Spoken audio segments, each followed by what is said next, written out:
quick one showing the British countryside during the summer, and my Suzuki C800, which I absolutely adore. It's perfect for these kind of roads, and I fucking love it. I've had the bike since it's done 12,000 miles. Yeah, it done 12,000 when I got it. It's a 2005 reg.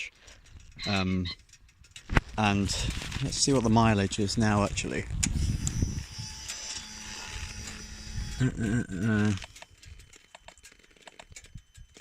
18,260 is the current mileage. And it's been very, very reliable. Just your regular maintenance.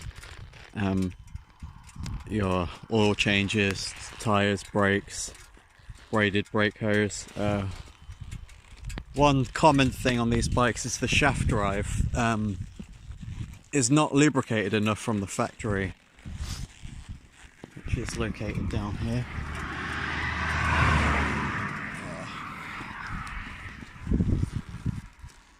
Yeah, there's the shaft drive there behind the fake swing arm.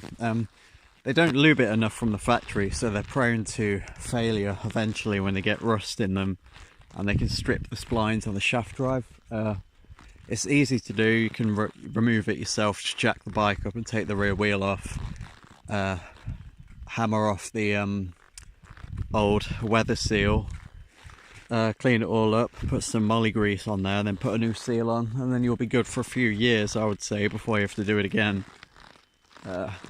Yeah, just a quick video just to praise this bike, and I don't think I'll ever get rid of it because it's just perfect for what I want it for. It's great for touring, 1 or 2 up, it's got plenty of torque, and it can carry a hell of a lot of luggage as well.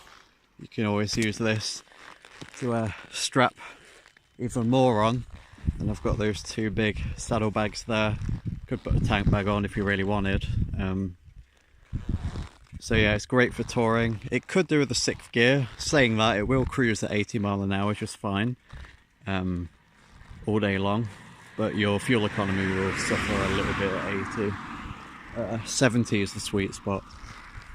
So yeah, yeah, nothing else to say. I just fancied a quick update on the bike. It's just great. It's like perfect, and I love the sound it makes with the Heinz cruisers. Yes, I could get a bigger bike, but with a bigger bike comes extra weight, generally more expensive maintenance, though that's not always the case, more expensive insurance and tax often, and there's really not many out there. I'd never get a Harley Davidson because I know they're just not reliable. My options would probably be a Triumph Thunderbird. Quite like them, but they're discontinued now, which is a shame. But yeah, I'd definitely go for that over a Harley. Other than that, there really aren't any options in the UK for medium or large size cruisers with V-twin engines. I mean, even the Triumph, I don't think it's a V-twin, I think it's a parallel twin.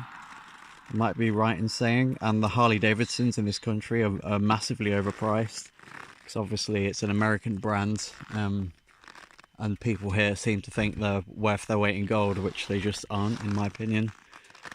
But yeah, cruisers just aren't a popular option in this country anymore, so we don't get any of the new offerings from Yamaha, Suzuki or Honda or anything like that, or Kawasaki.